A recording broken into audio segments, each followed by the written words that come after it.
Hello friends, I'm Jim Blake, CEO at Unity Village.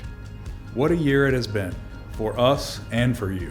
Welcome to our yearly update about all that's been happening at Unity World Headquarters.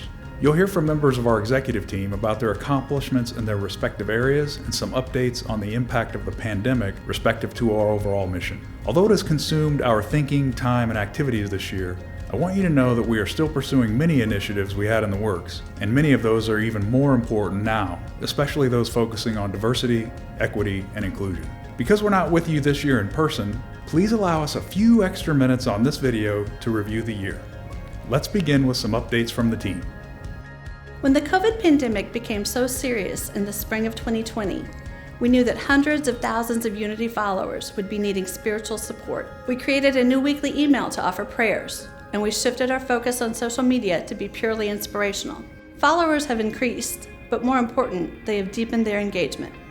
Shares and comments on the main Unity Facebook page are up nearly 200%. We also created a special website section called Weathering the Storm, with articles, podcasts, meditations, and videos to offer spiritual guidance, especially around healing and overcoming fear and stress. And while all of that has been going on, we've worked behind the scenes to completely redesign the main unity.org website. It's coming soon. Print publications are planned months before they're mailed. But somehow everything UWH published this year was perfectly on point. The booklets were about fearless living, healing, prayer, and practical spiritual tools. And the daily word messages have seemed especially relevant to these times. The coming year will be all about the 12 powers. A gorgeous new card deck and 2021 calendar are now available. Unity's publishing a book by Reverend Sharon Connors based on the 12 powers. It's called Adventures in Resilience. And the annual theme for 2021 will use the 12 powers as monthly subtopics. Next year's theme should be useful to all of us. It's how to stay centered no matter what. We wondered for years how the Unity Prayer Ministry might work if some of the prayer associates were off-site and not in the prayer room. Could we handle it technically? Would the prayer experience be the same? With the COVID lockdown, we suddenly discovered the answer is yes to both.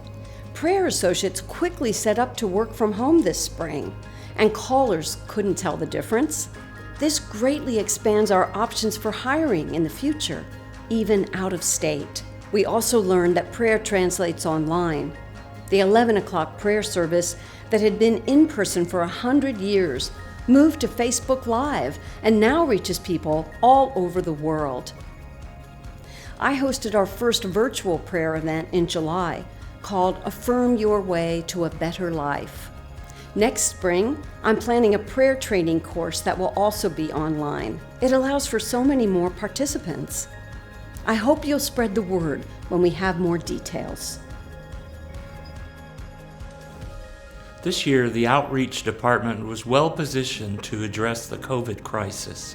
We partnered locally with Truman Medical Center to provide 4,000 copies of booklets and timeless daily words in English and Spanish. They were put into care packages for patients and first responders at 5 hospitals. I'm also especially pleased that Unity created its first ever booklet for the LGBTQ community. And even with most Pride events canceled this year, more than 6,000 copies have been distributed so far. Be sure to see the 2020 Advent booklet that's available now, and you should be receiving the Unity calendar for 2021. We've missed having you at Unity Village, and we're hoping to have events on campus next year. Mark your calendar for the Fillmore Festival and check later for details. While other departments reached out with the Unity message, People Support, formerly known as HR, focused on keeping Unity Village safe for employees and visitors. We had COVID on our radar in January and stocked up on masks and sanitizers. In March, our leadership team decided to ask all but essential employees to work from home. This summer, we slowly began reopening the campus with the protocols to keep people safe. They were asked to wear masks, desks, chairs, and tables were spread out, social distance stickers show people where to stand, and signs reminded them to wash their hands frequently. We established special cleaning procedures with protective gear for staff, and we will be flexible going forward with employees who want to come back, as well as those who would rather keep working from home. We've worked hard the past couple of years to bring more events to Unity Village. So when the pandemic hit, we had to cancel or postpone about 30 weddings and dozens of retreats and events. The hotel closed for 2 months and the bookstore for nearly 3. But it gave us a chance to lay new carpet throughout the hotel, and we're refreshing the conference center. Occupancy is coming back slowly. We are the #1 rated choice hotel in the Midwest region based on customer ratings, and reservations are booming for the 2 Airbnb properties. We slowly reinstated small weddings, receptions, and events like Rotary lunches, and we expect more the rest of the year. We're also happy to have entered into a new partnership with PB&J Restaurants. PB&J is a large restaurant, event, and catering business in the Midwest with significant expertise in food and beverage operations. So next time you're at Unity Village, expect the food to be fabulous. It's been another rewarding year for the development team here at Unity Village. So many friends and supporters are eager to keep the campus up to date and beautiful. With this year's donations to the capital campaign, we completed Phase 1 restoration of the dam at Lake Charles R. Fillmore, making it safe again and protecting the water supply. Now we're raising funds for Phase 2 to repair the crumbling roadway over the dam. That will give the public access to the walking trails in this serene, natural setting.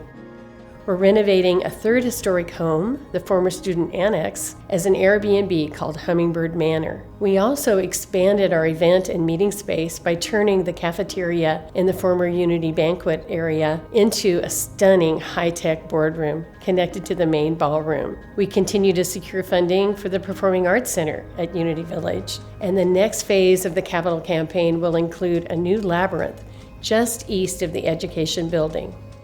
We're so grateful, not only for capital campaign donations, but for overall love offerings that have stayed strong this year. Your gifts help us carry out the Unity mission to help and serve more people.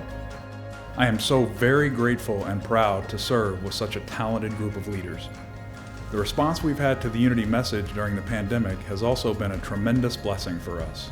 The other significant development in 2020 has been the worldwide call for social justice and equity. Working with the Peace and Justice Institute, Unity World Headquarters has conducted more than 18 training programs for its 300 employees in the past 2 years. We've explored racism, privilege, unconscious bias, microaggression, and ways to build a more inclusive team. For 2 years now, we've had a diversity, equity, and inclusion strategist on staff to oversee our efforts in this area. Her name is Alexandra Scott, and she not only coordinates our training initiatives, but she has been heading up our focus to recruit a more diverse workforce. Through these efforts, we have become known as a local leader in DEI programming. We plan to host a DEI summit for local business leaders in April of 2021. When protests broke out after George Floyd's death in late May, we evaluated what Unity followers might need and how we could respond, just as we had with the pandemic. We created a section on the website called Standing Together with articles, prayers, and podcasts centered around the issue of race. We elevated the stories, voices, and opinions of some of the movement's most recognized and influential Black leaders with expertise on race and equity. We also added anti-racism books to the bookstores on campus and online. Many of you saw the video statement I made echoing the Unity call to recognize the divine in ourselves and in all people, and to stand with the Black community. A thoughtful group of Black ministers in our movement reached out directly to discuss how we might continue our actions, leading to greater diversity and inclusion in Unity. We are working through the next phases of our maturation based on those discussions. There is so much more we want and need to do. We remain steadfast in our commitment to this work, to create a world that works for all.